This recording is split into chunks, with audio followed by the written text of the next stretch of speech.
شرارت دل قسط نمبر 1۔ السلام علیکم امی۔ ہانیہ امی کو سلام کرتی ہوئی کچن میں داخل ہوئی، جو زیادہ بڑا تو نہیں تھا لیکن صاف ستھرا تھا۔ وعلیکم السلام بیٹا، امی نے بغیر پلٹے ہی جواب دیا تھا۔ امی ناشتہ دے دیں اور دعا کیجیے گا، آج ٹیسٹ ہے میرا۔ ساجدہ بیگم، ہانیہ کی امی نے پلٹ کر اپنی بیٹی کو دیکھا تھا، جس کی پڑھائی سے محبت کم ہی نہیں ہو رہی تھی۔ مما ناشتہ بنا دیں؟ ساجدہ بیگم کو ہوش خود کو تکتا پا کر بالآخر ہانی کو ہی بولنا پڑا تھا۔ جی بیٹا دیتی ہوں۔ یہ کہہ کر ساجدہ بیگم دوبارہ اپنے کام میں مشغول ہو گئی تھیں۔ ہانی نے بے بسی سے اپنی ماں کی پشت کو دیکھا تھا۔ وہ جانتی تھی کہ اس کی ماں اسے کیوں دیکھ رہی تھی۔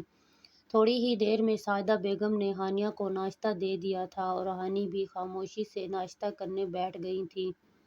ناشتہ کرنے کے بعد ہانی نے حاصل ہانی کا بھائی کو آواز دی تھی کہ تاکہ اسے کالج چھوڑ دے اور پھر ماں کو خدا حافظ کرتی وہ کالج روانہ ہو گئی تھی۔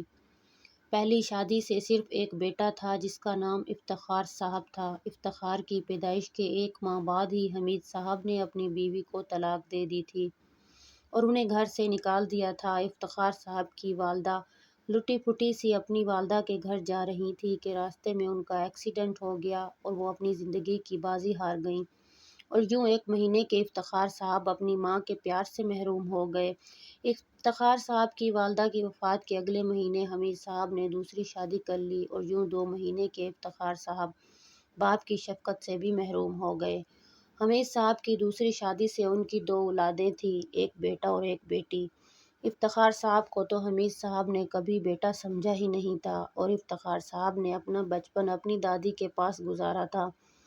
جب افتخار صاحب کی شادی ہوئی تو ان کے چچا نے انہیں ایک 5 مرلے کا پلاٹ خرید کر دے دیا، جس کے پیسے انہوں نے بعد میں ادا کیے تھے۔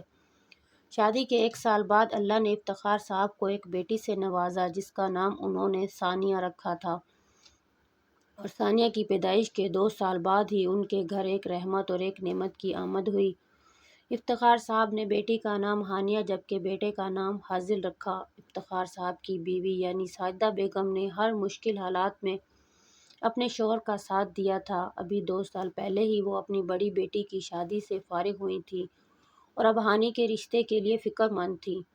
وہ چاہتی تھی کہ ہانی کا رشتہ بھی جلد ہو جائے تاکہ وہ اپنے اس فرض سے فارغ ہو جائیں، لیکن ہانی میڈم کے سر پر ابھی پڑھائی کا بوجھ سوار تھا۔ وہ 2nd ایئر کی اسٹوڈنٹ تھی اور ڈاکٹر بننے کی خواہش مند تھی، لیکن قسمت میں کیا لکھا ہے وہ تو کوئی نہیں جانتا نا۔ آج تمیز سے جلدی لینے آ جانا۔ ہانی نے بائک سے اترتے ہوئے روزانہ کی طرح آج بھی حاصل کو ہدایت کی، لیکن سامنے بھی اس کا اپنا بھائی تھا، جو ہمیشہ کی طرح آج بھی 15 منٹ لیٹ آنے کا ارادہ رکھتا تھا۔ ہاں ہاں آ جاؤں گا، سرسری سا جواب دیتے ہوئے وہ بائک اڑا لے گیا۔ نہیں، پتہ نہیں یہ روزانہ 15 منٹ کہاں جاتا ہے، مجھے کچھ کرنا ہی ہوگا، نہیں تو یہ لڑکا ہاتھ سے نکل جائے گا۔ خود سے بڑبڑاتی ہوئی وہ کالج میں انٹر ہوئی تھی، جہاں سامنے ہی اسے مشعل دکھائی دی تھی، جو شاید نہیں یقیناً اسی کا انتظار کر رہی تھی۔ السلام علیکم۔ مشعل کے قریب پہنچ کر اس نے سلام کیا۔ وعلیکم السلام۔ مشعل سلام کا جواب دیتے ساتھ ہی خوش دلی سے ہانی کے گلے لگی۔ ہانی نے مشعل سے الگ ہو کر اسے دیکھا، جو سکول لائف سے اس کی دوست تھی۔ مشعل ہائی سوسائٹی سے بلانگ کرتی تھی، لیکن ہانی کے لیے وہ اس سرکاری کالج کے دھکے کھا رہی تھی۔ مانا کہ میں پیاری ہوں، لیکن اتنی بھی نہیں کہ تم مجھے آنکھوں ہی آنکھوں سے نگل جاؤ۔ ابھی تو میں نے دنیا بھی نہیں دیکھی اور تم مجھے نظر لگا کر مارنے کا ارادہ کر کے ٹھہری ہو۔ ہانی کو خود کو تکتا پا کر مشعل نے بولنا شروع کیا تھا اور اب اس کی زبان کو بریک ہی نہیں لگ رہی تھی۔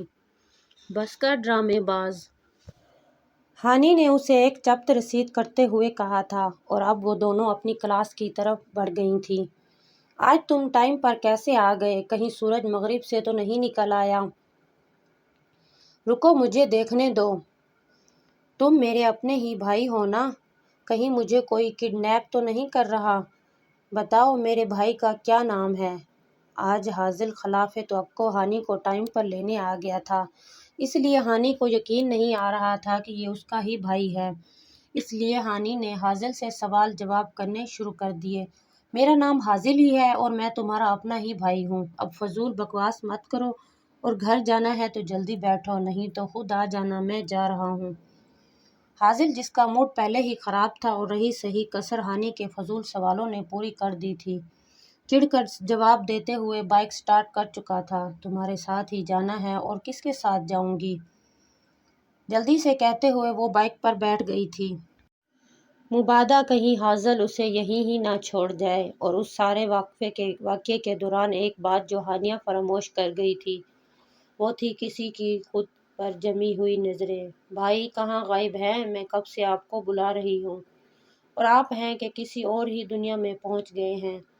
ہاں ہاں، ادھر ہی ہوں میں، تمہارا ہی ویٹ کر رہا تھا۔ اور تم اتنا لیٹ کیوں نکلی ہو کالج سے؟ مشعل کب سے اپنے بھائی کو بلا رہی تھی لیکن وہ تو کسی اور ہی دنیا میں پہنچ گیا تھا۔ اچانک مشعل کے چیخنے نے اسے خوابستان سے حقیقت میں آ پٹکا تھا اور وہ سخت بدمزہ ہوتے ہوئے مشی کو جواب دے کر گاڑی میں اپنی سیٹ سنبھال چکا تھا اور مشی بھی آگے اپنی سیٹ پر بیٹھ چکی تھی اور اس کے بیٹھتے ہی ہمدان نے گاڑی چلا دی تھی۔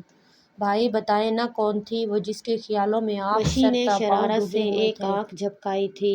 بس یوں سمجھو کہ تمہاری بھابھی کا انتظام ہو گیا۔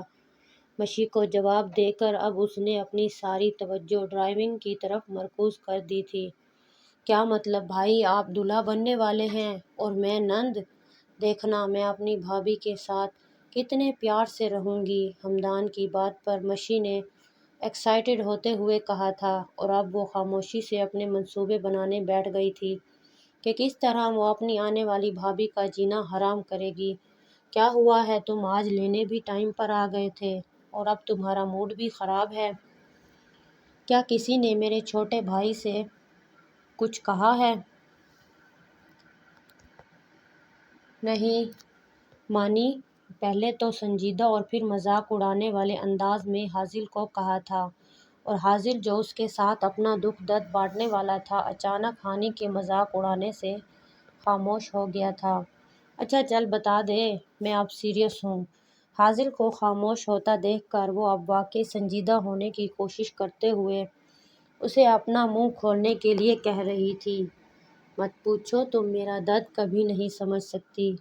حاصل ایک دم رومیو والا لبادہ اوڑھ چکا تھا۔ درد ہے یا الجبرا کا سوال جو میں نہیں سمجھ سکتی؟ ہانی اس کی بات ایک بار پھر مذاق میں اڑا گئی تھی۔ کیا تم سیریس ہو سکتی ہو؟ حاصل نے چڑھ کر کہا۔ ہاں ہاں، آئی ایم سیریس۔ چل اب بھونک بھی دے، میں نے پڑھنا بھی ہے۔ ہانی نے اب غصے سے کہا تھا۔ ایک تو وہ اپنا قیمتی وقت اسے دے رہی تھی اور ایک یہ تھا کہ اس کے ڈرامے ہی ختم نہیں ہو رہے تھے۔ یار میں نے آج تک تھانہ نہیں تھایا۔ ہا ہا ہا، ریئلی؟ آئی مین سیریسلی؟ ہانی جو بمشکل ہی سیریس ہونے کی کوشش کر رہی تھی، حاصل کی عجیب و غریب فرمائش پر اس کا برداشت کا پیمانہ لبریز ہوا تھا، اور آج وہ اتنے دنوں بعد ایسے کھلکھلا کر ہنسی تھی، اور حاصل جو اس کے منہ سے کوئی اچھی بات سننے کا منتظر تھا اب ہونک بنا اسے پاگلوں کی طرح ہنستا ہوا دیکھ رہا تھا۔ اچھا چل بتا، کوئی لڑکی دیکھی تم نے جو تمہیں تھانہ دلائے گی؟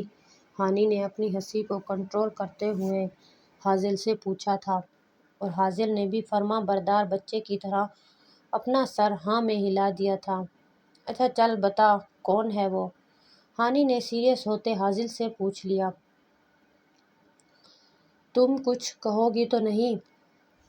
حاصل نے کنفرم کرنا چاہا۔ ارے بابا میں کچھ نہیں کہوں گی، جو کچھ کہنا ہوگا مما کہیں گی۔ ہانی نے بھی حاصل کو ڈرانا چاہا۔ پھر میں تو کچھ نہیں بتا رہا۔ حاصل نے بھی لڑکیوں کی طرح نخرے کرنا ضروری سمجھا۔ ٹھیک ہے نہ بتاؤ، میں تو چلی۔ ہانی اب وہاں سے جانے کے لیے اٹھ کھڑی ہوئی۔ اچھا بیٹھ نہ بتاتا ہوں۔ ازل کو لگا تھا کہ وہ اس کی منتیں کرے گی، لیکن یہاں تو کایا ہی الٹ گئی تھی۔ ہانی کی شادی ہوشیاری، جب حاصل نخرے دکھاتا ہے تو ہانی وہاں سے جانے لگتی ہے، جس پر حاصل گھبرا کر اسے روک لیتا ہے۔ حاصل کا اپنی پسند کے بارے میں بتانے سے پہلے ہانی سے یہ وعدہ لینا کہ وہ کسی کو بتائے گی تو نہیں۔ نیکسٹ پارٹ دیکھنے کے لیے چینل کو سبسکرائب جلدی سے کر دیجیے گا اور ویڈیو کو لائک بھی کرنا نہ بھولیے۔